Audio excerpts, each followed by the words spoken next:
Welcome to Discover the Difference, a podcast brought to you by C3. I'm your host, Jamie Reed. Today, Gabe and I have on Claude Silver. Super interesting here because her life started in the most unconventional way academically. She literally was just disinterested. She was disinterested in school and traditional learning, but she pursued alternative ways. The great outdoors called her, and through that process, she really learned how to be authentic to herself. So much so that she wrote a book called Be Yourself at Work. And it's founded on an environment that most of us would just kill to be a part of. She's worked with Gary Vee at VaynerX as her research laboratory for this book. And the authenticity that she speaks with and the role that it has in organizations struck home to us because it's what we strive for everyone at C3 to fill. You're going to enjoy this inspiring, despite it being about a work environment, inspiring story of how authenticity can change lives in the work environment.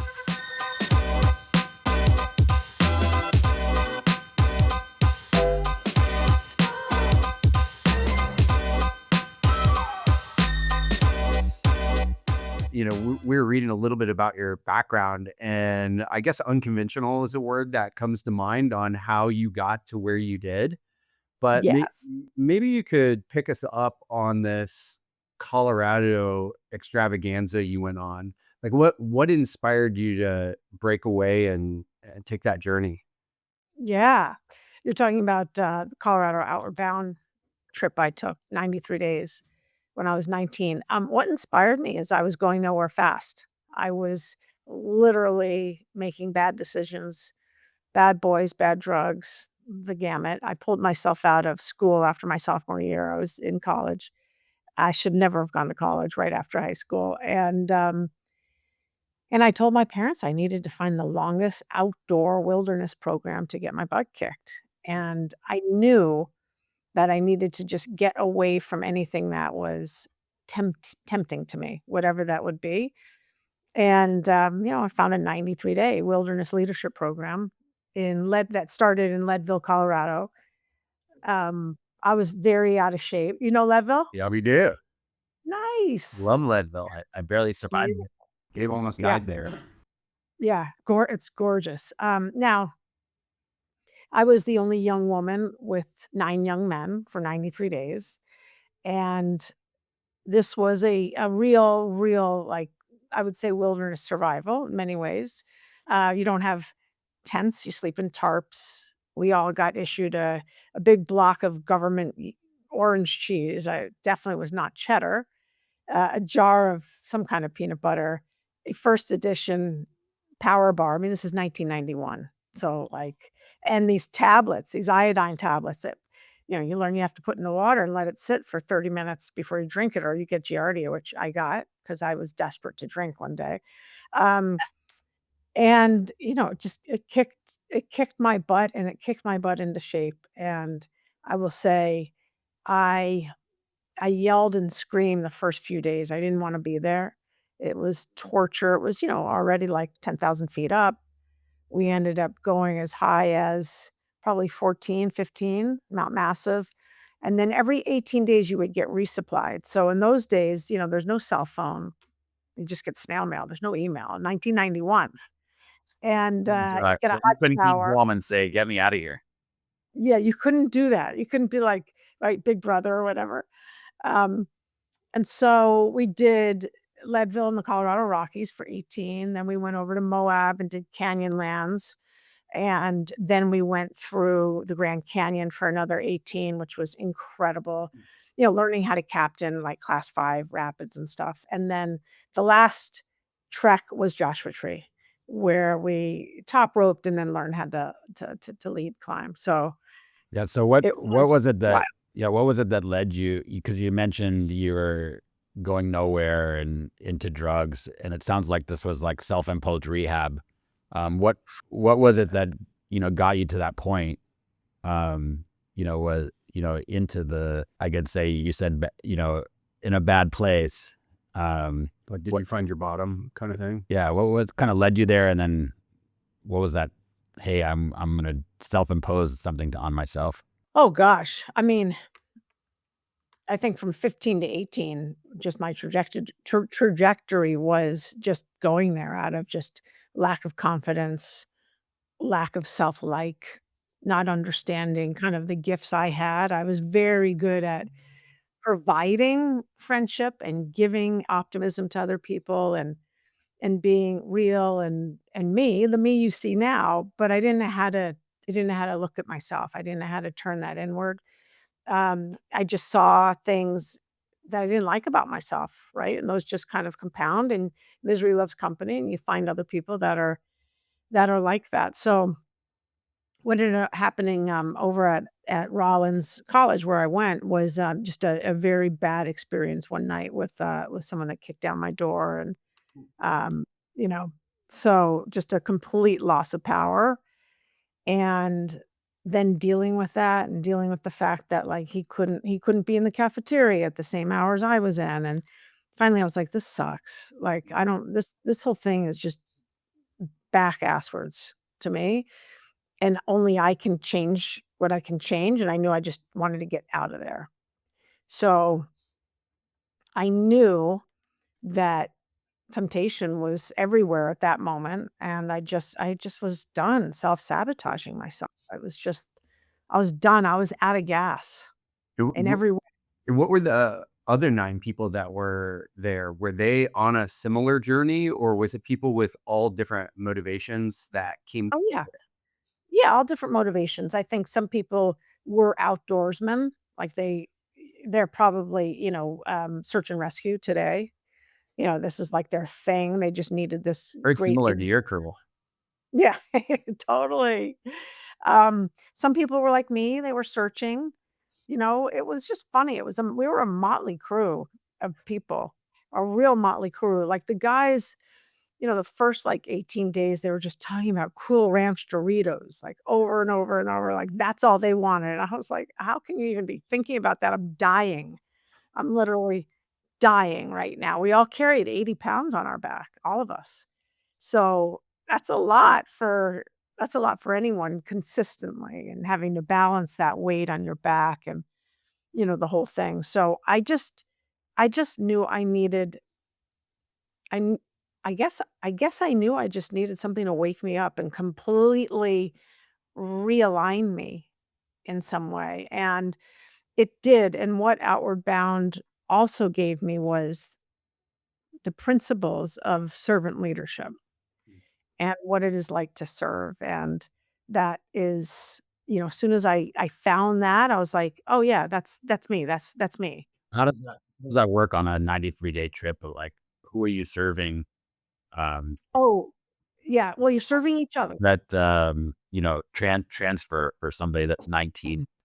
Yeah, so you're serving each other. I mean, you have very in-depth team building courses, and then obviously you're putting that into practice right there with like, carabiners or trying to get up out of the Grand Canyon with crampons on, and that's just like ice and like the communication that is needed, understanding who the leader is at this particular point, and that's what you do. If you probably rafted, I mean, you have to pay attention to the captain, especially on a class 5. Um, and then we also had, sitting around campfires and stuff and just having, like, team building conversations. But to answer your other question, we're serving the, national forest. We're doing all ki uh, making, repairing fences and bridges and, what are those called? Cairns, replacing cairns, the trail markers and doing a lot of that, and then, we did some community service for, homelessness in Moab when we got there. So just constantly, Colorado Outward Bound, it's to serve, to strive, and never to yield, and that's what it is. That's what it was. It sounds like you have this experience spanning 93 days where you're getting bits and pieces of leadership and servancy and whatnot. And then is there any like moment that becomes a defining moment where you're like, this is what's next, or this is my purpose of why I'm here? Yeah, so coming out of that, I thought, "Okay, I wanna be an EMT." I didn't wanna do wilderness, EMT, but I was like, I'll do EMT. And I went to a couple courses. I didn't know that I was very squeamish with blood and cuts. I am. I just wish I wasn't. I am. I went and, I had to bring in money. So while I was doing that, I was bartending. And then I did a lot of volunteering at the hospital and just slowly but surely, got involved in ropes courses and team building that way. And, because at when you come out of a course like that, you're certified and you're an expert in certain things to teach. So, I moved to the Bay Area and then just got into all of those, like, I think they're still called ropes courses, trust falls, all of that stuff. I mean, it's in the 90s. So, that's how I got involved. I knew the outdoors is a place of teaching for me, and I know it's a place where I feel really, really alive, and I feel really small, and I feel really humbled and all of that stuff. So I knew that great things can happen when you're outdoors with people. I ended up, um, co-founding a adventure company in San Francisco where I taught surfing about 250 days of the year for about 5 years. So I had that, killer tan, I guess it was here, my wrists, because 'cause you're wearing really thick 4-3 wetsuits, right? Yeah, that's cold surfing area here. That's cold. That's cold down in Santa Cruz, and we did a couple sessions. Is it Coronado Beach? Yeah. When I think back to my life, I'd always been like, the captain of the soccer team and the captain of the tennis team, and I love that, but I love playing too. I'm one of those player coaches. I like to whatever I do, I wanna get my hands dirty. I'm definitely not a, "You do this and you do that" type of person. Can you, before we keep going on your journey, can you just pause for a second? You just said you're captain of soccer team and all these sounds like you had a lot going for you. And non-parents, like what what was it that you didn't like about yourself? Like as a kid growing up? So I didn't think I was smart. I was I now know that it was dyslexia that I was working with, right? And, and that is in the '80s when I don't know if people even talked about it, and I really, really struggled in school. They didn't have Like IEPs and stuff like that back then. yeah, and so I took the SATs 3 times untimed, I still got the lowest, 1040, and my parents are incredible, my family's wonderful, they're really believe in higher education with, degrees after their name, and I just wasn't like that. And so I knew well, I guess the way I interpreted that as a young person was like something was wrong with me. Like, and that's not uncommon. Where do I belong? I really felt like a black sheep. Like I literally felt like the black sheep of the family. I actually did I don't remember what it is now, but I did some studying. I did a deep dive of like the mythology of the black sheep and being cast out. So I had a lot of stuff that I had to work through. These negative messages that I was telling myself, only I could change them. And that's one of the things that Outward Bound really did teach me because no one else is going to carry your pack and get you, climb up to 14,000 feet or, you know, you're as much as you're with a team, you're also on your own. We did a solo for 5 days where basically you don't see another human being for 5 days. You have the iodine, you've got the power bar, you got the cheese, and you've got the peanut butter and a can of tuna for 5 days. So so did you have like this change in a mantra kind of in your head where you went from feeling like I'm not worth it or I'm not smart to hey, this outward bound kind of said I can do it. I'm Oh, no, man. No. I came out of Outward Bound definitely a changed person, but still had some demons to work through. Oh, yeah. No, I 3 days and you're cured. no, no, no. I did a lot of soul searching in my 20s.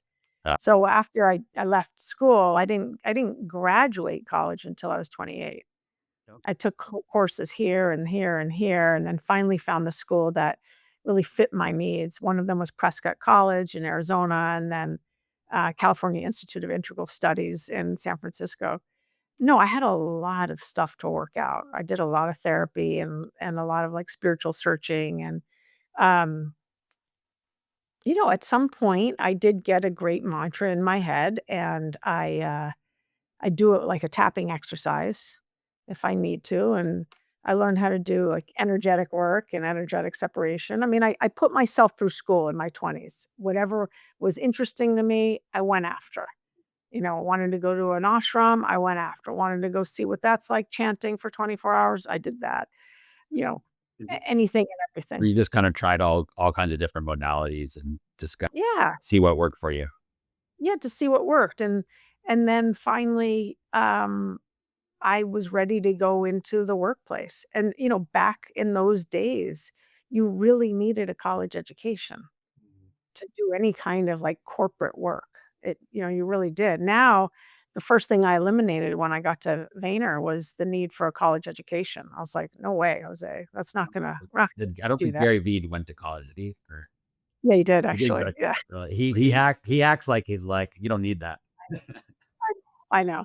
So yeah, no, there's no one take this pill, right? It's life and it's a self-awareness journey, which is the fun thing about life, right? Where did the dyslexia diagnosis connect on that journey? My mom was an elementary school teacher, so we lived in New York City until I was 11, then we moved to Santa Fe, or 12 when we moved to Santa Fe. So I guess she noticed and she got me into tutoring and stuff. And then through high school, but it wasn't, not now that I'm here and I see dyslexia as a superpower and I've done a lot of work with it and with people with dyslexia. There's so many tools you can give a person, but we just didn't have access to those tools, or maybe I went to a small little prep school. We didn't have access, I guess, or they didn't know what to do. So yeah, it took algebra one. I took algebra one my freshman year, sophomore year of high school, then my senior year, just certain things didn't click. But what I knew clicked was emotion. I knew that I speak the language of emotion. And what I needed to do, part of my journey was okay, I can speak emotion. I'm intuitive. I have emotional intelligence. But I needed to bring those things together to realize and to figure out when I am emotional, when I'm feeling something, I have the choice of how I'm going to respond or react. Mm. And it took me a while to kind of bridge that. I think many of us, certainly in leadership positions, sometimes don't think through, you have good intent, but you don't think through the impact of how it's going to land on Charlie's desk, right? Right. So you mentioned that you connected with Boehner. What how did that happen? And what was that journey? So I was living in London and I was working at a big advertising agency. And my best friend met Gary. This is 2013. And she met Gary and she wrote me and she said, I don't know what it is. You're like two sides of the same coin. And I knew who he was. I'd been following him on Twitter. It's like two sides of the same coin, or that guy. But like, I loved that. Like, I loved how truthful he was.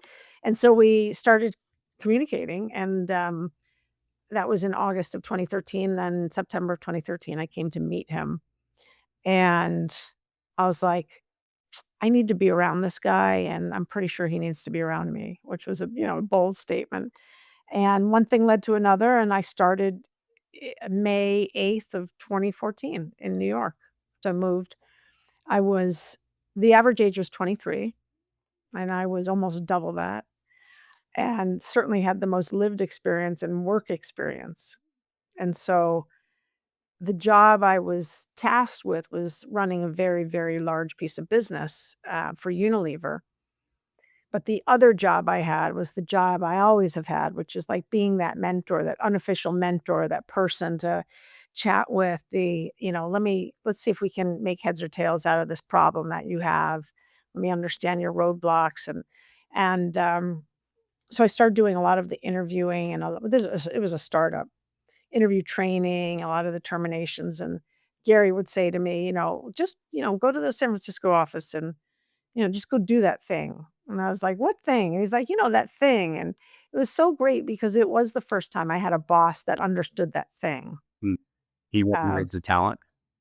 yeah, of seeing people, Yeah. right? And making space for people. And so a year into me being with Gary, and running this large account, it was about 60 people I got to work with. Um, I just said to him, "Thank you so much, but I don't wanna do advertising anymore. I don't care if it's blue, purple, cursive, or what." And he said, "What do you wanna do?" And I said, "I only care about the heartbeat here. I care about the people." And so 9 months later, we sat down. He's like, "Great, you're gonna be the chief heart officer." And I mean, I just knew what that was. I was like, "Oh, yeah, Yeah, Was that's that me. was that something that like chief heart officer? Is that something that Gary came up with, or you came up with, or like how did that well." fall? He definitely came up with it. I said, "I only care about the heartbeat here." So it connected. And when I said that day, he's like, "Heart." Uh, He's like, "We're gonna come back to heart." When you say that you knew that he needed you and Mhm. that you needed him, what was it that each of you needed in the other?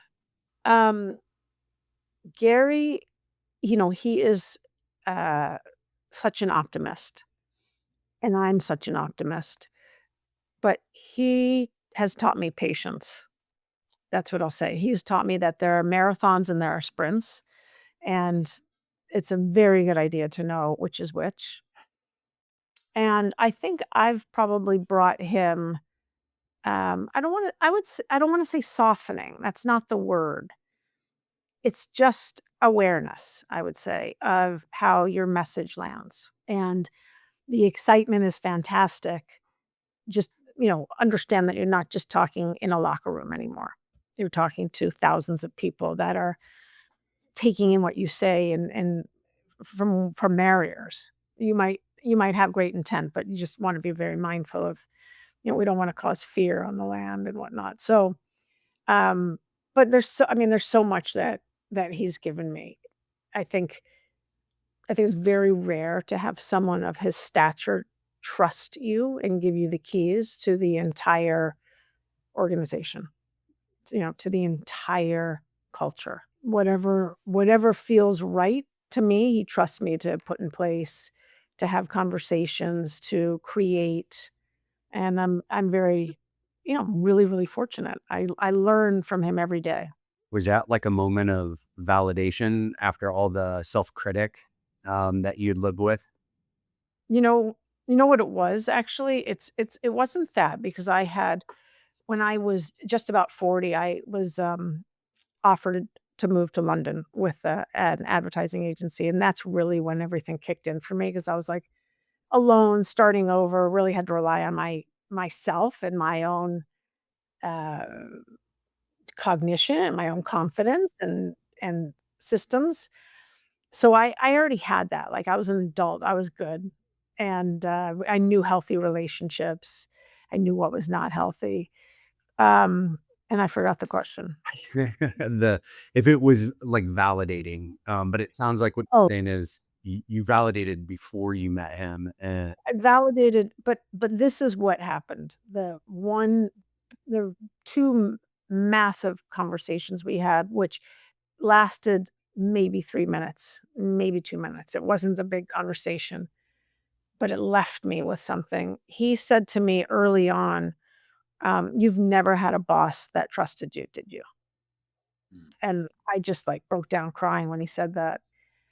I was like, "How does he know? How does he know?" And then he said to me one day, he said, "You're 98% in, but I know you're not 100% in." And the fact that he knew that I was still holding out. I still had a little bit of, "Is this really true?" Like, "Ah, nah, nah." And the day, like, it's not like I committed to myself and the sky opened up. I just remember when I said to myself, What are you waiting for? Just trust him." And everything got easier. Well,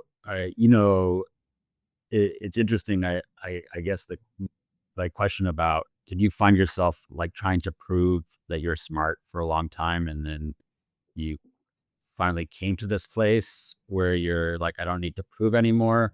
Or do you still catch yourself sometimes trying to Oh, into that proving place? yeah, I still catch myself. I would say much, much less than I did even 5 years ago, 10 years ago. Um, I think once you're told you're dumb or stupid, it's very difficult to shake that. It's very, very difficult. But I know that there's evidence out there. There's evidence I can find that shows me I am not dumb. I'm not stupid. So if I need to, if I'm having a bad moment or I'm thinking like, oh man, that guy thinks I'm just a dodo, I know that I just need to go look for the evidence and I can do that within, seconds, which helps, right? When you have that negative talk track, which is just on repeat, repeat, repeat, you need to replace that with something that's very true.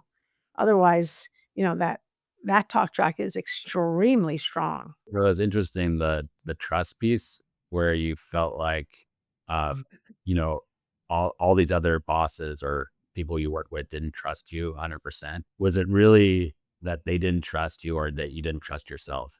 Really great question. For sure, I probably didn't trust myself all the way.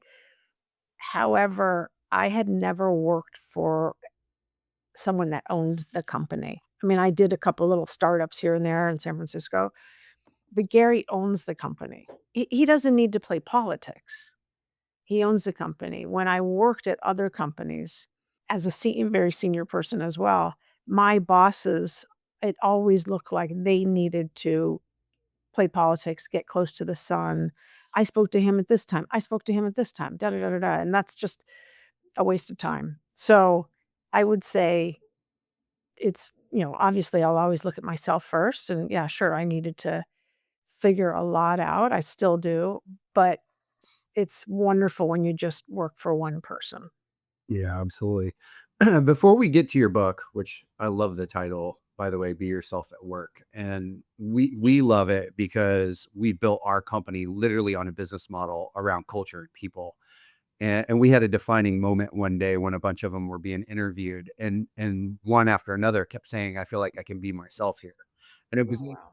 such a great compliment. But for you, before we get to that, when you and Gary come up with this chief heart officer, how would you define what that is that you created inside the organization? Yeah. Well, I'll tell you what he would say today. He would say that Claude creates the emotional framework for the company, is what he would say if he was here right now. And I would say, yes, and I probably am the emotional barometer. I touch a lot of people in a day. I've created systems and processes, and we have tools and other people that can do that as well, obviously. Um, but there's something special, I think, when I sit with someone and hold space for them and make them feel safe. And to do that at scale, and it doesn't cost me a thing. It just comes naturally, is not only a gift for me, but it's a gift to give others. So, you know, tactically what I'm doing, I set up an entire HR department, which I had never done HR. I now have given that to those people that are much better at HR than I am, but it's called the People and Experience Team. Redid the way we hired, removing college degrees, no longer hiring for culture fit, but skill set fit, doing all of that, that change that was already in the water. When the water is already like culture fit, oh yeah, Red Rocks, cool. You were at Leadville, I was in Leadville, right on, you're hired. You have to really change the water stream there to get people to be like, yeah, we want to hire the people that know the skill, that are wonderfully curious, wonderfully diverse, and will add to this culture, not cookie cutter. And we're global, so everything I do has to scale out. Recruiting, resourcing, um, uh, HR business partner. So teaching everyone how to hold space and make sure that they're bringing calm to every situation. And then I work right now today, my job is very much focused on um, high performance leadership with, I would say, our top 50 people across the globe and finding the next SVP, finding the next superstar who's an account manager today and retaining them, Can you right? can you expand on this? Because it kind of caught my attention that you don't well, no, they're not hiring for culture fit. And I kind of got what you said about adding to culture, and you also said you wouldn't be qualified. Yeah. I heard that. But how do you think about it? Is there certain ingredients that you're looking for to add to the culture? Yeah. Because when I think Yes. because we always talk about culture fit, but obviously we don't want the same cookie cutter person. We want it to fit within. I don't know, fit within the culture, but continue to foster, contribute, expand. So, Yeah. what do you think about that? So for me, culture fit doesn't create belonging. For me, culture fit in the context I mean is like almost camouflaging yourself so that you look the part, so that you talk the part. So maybe if you are Black or from a different um, a different culture and you have an accent, you code switch so that you can fit in.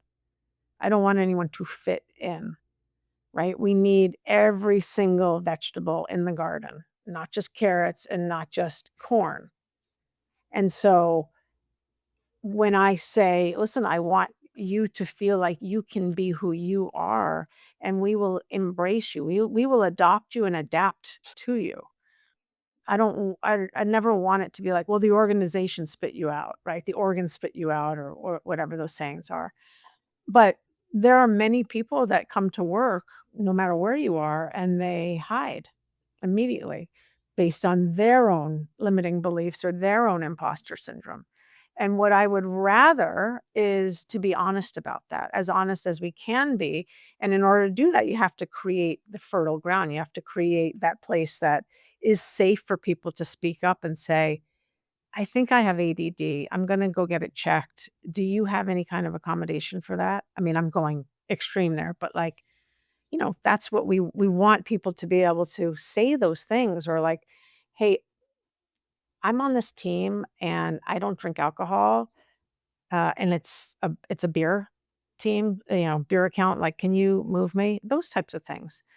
That is going against the grain. I mean, that's not fitting in. If you fit in, you'd be like, "Yes, I'm sober, but I'll go out with you and put my own sobriety in jeopardy," and stuff like that. So, just giving some ideas, but I often say, for us, the culture fit when I walked in and we were 5 years old, I saw, like I said, the average age was 23, but I saw a lot of white men, a lot of people that went to school with someone that knew Gary, a lot of people that shopped at the wine library where Gary's family has their wine shop, a lot of people that loved the Jets and would tailgate with Gary.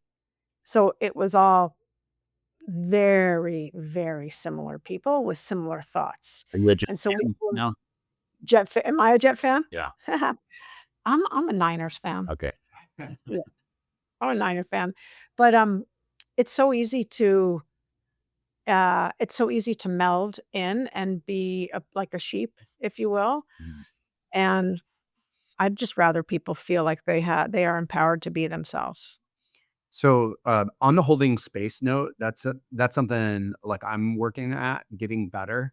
So Yeah. if you did hire Gabe and I, and you were Yeah. going to give us a quick lesson in how to be a master at holding space for people in the workplace, like, what would you tell us to point us in the right direction? So in order to create and hold space for another person, a few things need to be true. 1, you don't have to have the answers. 2, it's not about you, it's about them.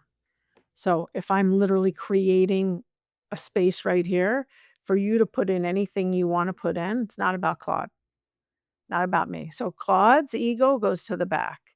Claude's judgment, I do my best to take away the bias, right? So that I can just hear you and we can create something here. When whatever you put into this big pot, that's what I'm gonna hold for you. But I'm not gonna take it on. If I take it on, I'm no good to you. If I take it on, I become codependent and I merge with you. And then I'm just too heavy. I can't tell the forest through the trees. So in order for me to be my best, it's a boundary also.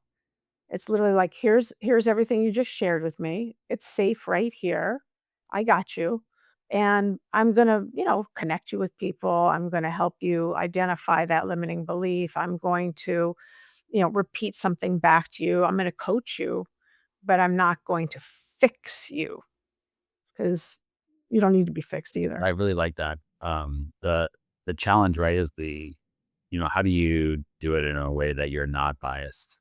We're all biased. I mean, that's the $600,000, $1,000,000, but that's where you have to check yourself as a leader. Like, only you know what you're thinking inside. Like, this is the funny thing about life, I think. One of the funny things is that you have no idea what my journey has been on, what my journey's been like, what my self-work has been like until I open my mouth. And then you can see, oh, she's mature, she's immature, or she knows how to, she's bullshit or whatever. Same thing for you. Like, we do all of this work or not, and then it's how we show up in that moment. And so I know for me, I really need to check my bias. I have them. I'm human. But when I'm with someone, I do my very best to see them as an equal, right? I feel like this is marital advice, best friend advice, work advice. It's a little bit of all of it wrapped up together. It's a little, yeah, In it's a relationship. lot of it. Yeah. Mhm. Maybe with that, can you transition us back to that title that's really speaks to us on Be Yourself at Work? What inspired you to set out and write the book, and um, what's your intention behind it? Yeah. So I knew there was a book in me. I didn't know what, but I knew it was gonna be around culture. And I had told Gary about 11 years ago, I was like, I wanna write a book one day. And I decided to tell him because he would hold me accountable. Everyone else I can kind of push over. And the reason I wrote the book is twofold. One, I have watched many people come into the workspace as giants and then shrink, squelch their voice, get cynical, um, get bored, start to hate on themselves, start to hate on the company. But I've watched people shrink all the time. And I feel like there's a reason that happens. And then there's a reason, there are things that we can put in place so that doesn't happen. And then I've shrunk. There are many times in my past that I've shrunk, that I've squelched my voice, that I haven't raised my hand and shared an idea because maybe I thought I was dumb.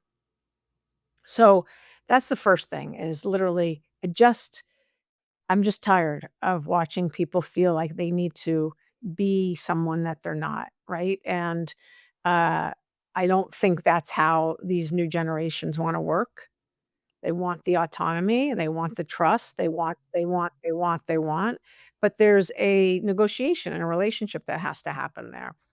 So the point of the book is really the book is really be yourself. You can say at work, on the soccer field, at home, you can put in whatever you want.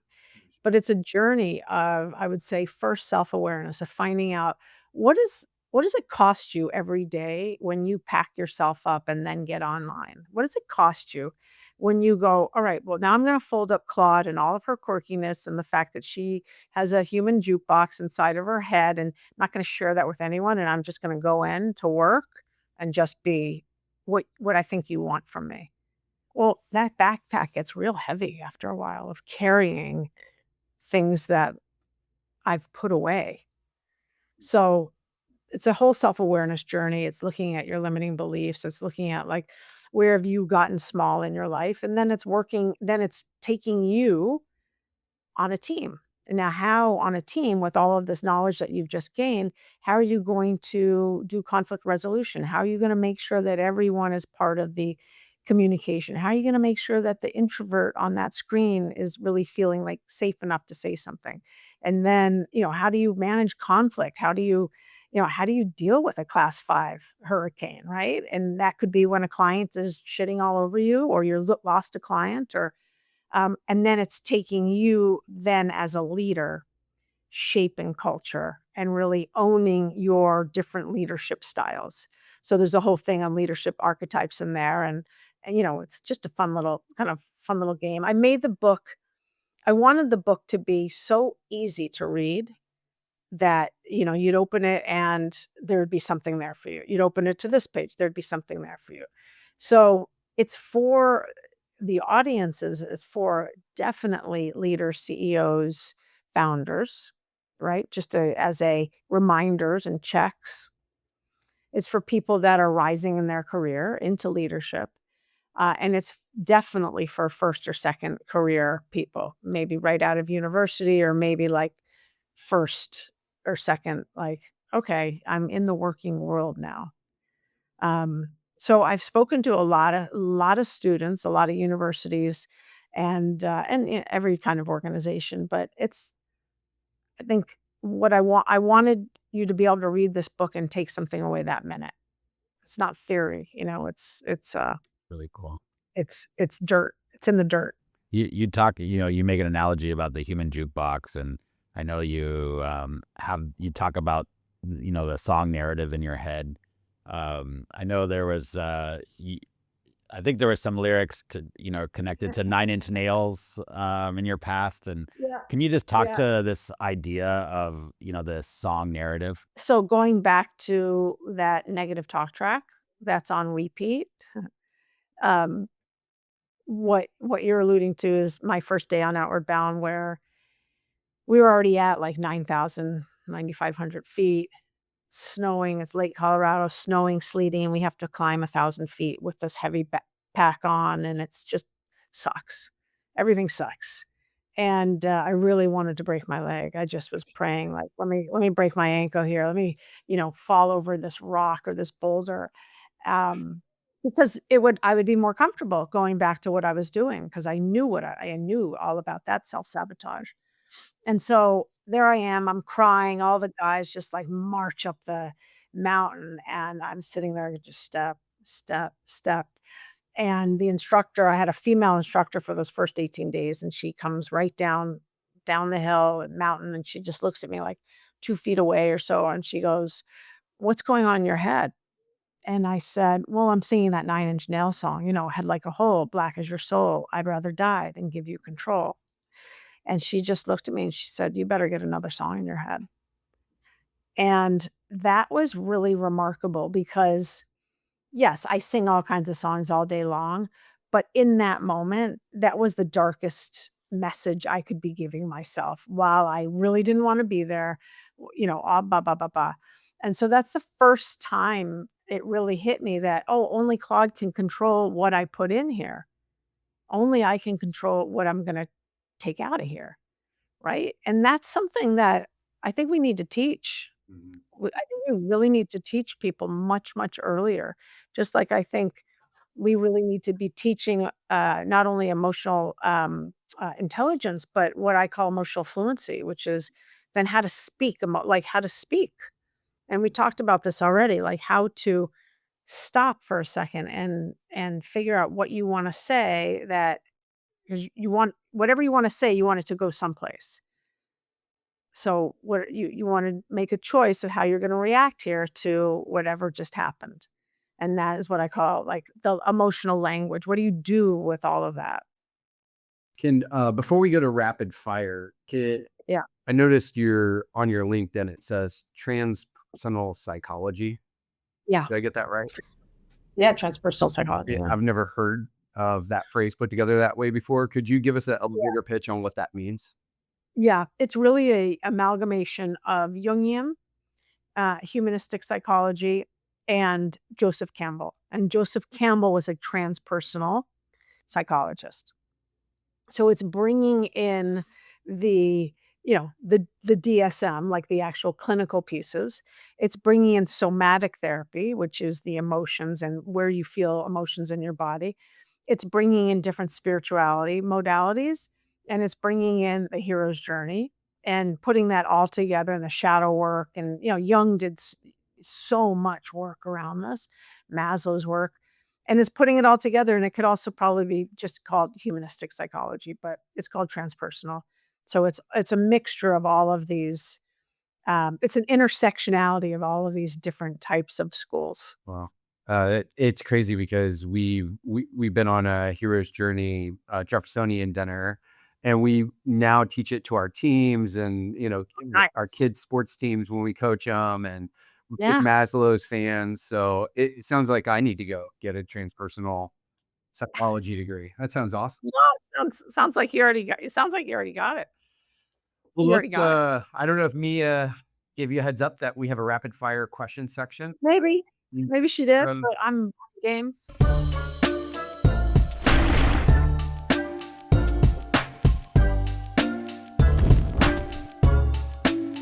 Just fire away at whatever comes to your mind first. So I think you already alluded to your first superpower really being the dyslexia.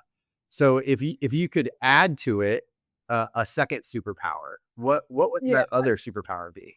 yeah, it'd be empathy or intuition. You It'd be don't the feel you equivalent. have that now?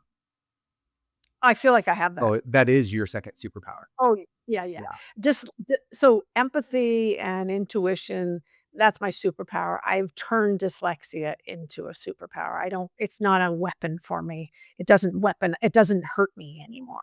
Love that. You know, Do you think that's what has allowed you to be a better player coach? which part? The fact that you struggled with dyslexia is that, that because you talk a lot about, how much you like mentoring and growing. Yeah. No, I think I was raised that way. I think I was raised just to be a giver, you know? I That's how I was raised. And I feel really I I feel really good when I can cheer someone on. Like when I was teaching surfing and I'd be pushing these guys or gals on these big long boards, and I'd be paddle, paddle, paddle. Okay, pop up, yay. And maybe they'd get to their knees or maybe they wouldn't. That just makes me happy. And when I'm in a room and I can hear, I can see, I can feel like someone really like evolving in front of me, I get the chills and it makes me light up. I love it. Awesome. All right, here's a fun one. If you had to explain what you do for work using a costume or prop, what would you bring with you on stage? Oh my God, that's such a good question. What would I bring? I think I would bring gardening tools and, a rake and a shovel and soil and, you know, weed. Yeah, weed things out so that you can grow. Yeah. I like it. So what's the go-to song that's trapped in the head these days? Well, I think I've had, a multiple of songs today.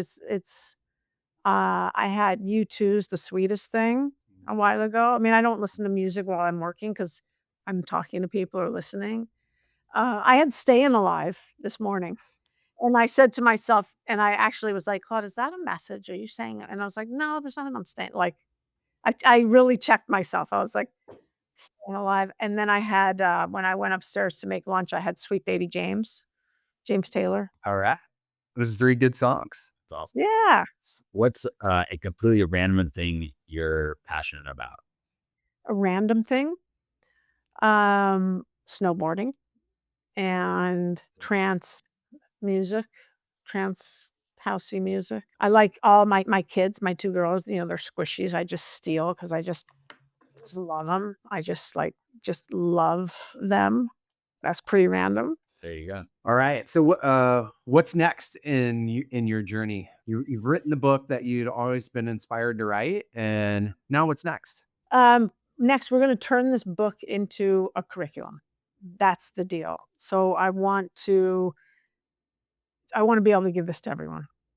I want everyone to be able to do, the little small exercises that I think have a very big payoff. So that's huge. I think that's a huge undertaking. So I don't know how to do that, to figure that out. And it's not another book per se, but it's an evolution of where this book stops, which will talk more about, and maybe this will just be in my keynotes, I'm not sure, but it'll just talk more about like relational intelligence. Like, how do we build relationships? Right now, so many people go to work and I think the younger people really expect to get most of their needs met there. Maybe they'll meet a boyfriend or a girlfriend. You're going to take care of me, my mental health. You're going to bring in a financial advisor. I have a splinter. Can you help take it out? You're going to give me growth opportunity. But most everything is like it's relationships. So how do you create and nurture relationships? How do you go from an I to a we? So this is part of the discover the difference is kind of reflecting back on your life and everything that you kind of brought you to this point in the information and experience. What kind of advice would you give to maybe 16-year-old Claude or 18-year-old Claude, knowing everything you know today? Yeah. I would say, don't be afraid of your emotions. Don't be afraid of them, but learn about them. Get curious about them. I would say you are always allowed to take up space. To figure out what and where that space is. That's a good one. Yeah. That's a good one. I'm gonna mix my question up. These are standard questions we ask everybody, but for you, it's gonna be different. I'm thinking, what's that one best failure you had that I don't know, in the moment, like was devastating, but in reflection, you're like, that was the greatest thing that could have ever happened to me. Oh, yeah. I mean, I've had a million of them, but one of the best I would say was probably 10 years ago. And Gary and I were trying to figure out, we had a lot of bloat in the system, a lot of bloat. And so we needed to figure out like who were the lower performers. I don't really like those labels, but who were the lower. And I had never done that at scale. So I'm like, "Okay, what should I do?" And he's like, "Just write an email to the department heads and ask them." Well, I did that, and someone, sent that email to Agency Spy, and which is a part of Ad Age, I think, and there it was. It was there about, like, first and foremost, like, can you believe they do this? Second of all, what a phony title that is. Third of all, like, Gary Schmary, like, it was bad, it was embarrassing, and I learned from that immediately, which is I don't put a lot of things in email, and I would rather have a phone call or have a video call. If it's like that, like, that's not going in an email. But that was a good lesson, I got burned real good. Yeah, that'll do it fast, huh? Humbling. Well, for listeners that are following along here that either want to get access to the book or connect with you directly, what's the best source for you? Yeah, LinkedIn is awesome for me, or just go to my website and write me, claudesilver.com. And then there's a link to Amazon or Barnes and Nobles or anything. But yeah, just write me. I love writing people back. I write everyone back. It might take me a little bit of time, but I really appreciate that. That's amazing. It's awesome. Well, thanks so much. It was really inspirational to have you on. What a fun journey. A very unique journey. I don't think we've heard one like this before. Oh, I appreciate it so much. Thank you. Thank you so much. It was like, I love your energies. You just smiled the whole time. We really enjoyed it. Thank you.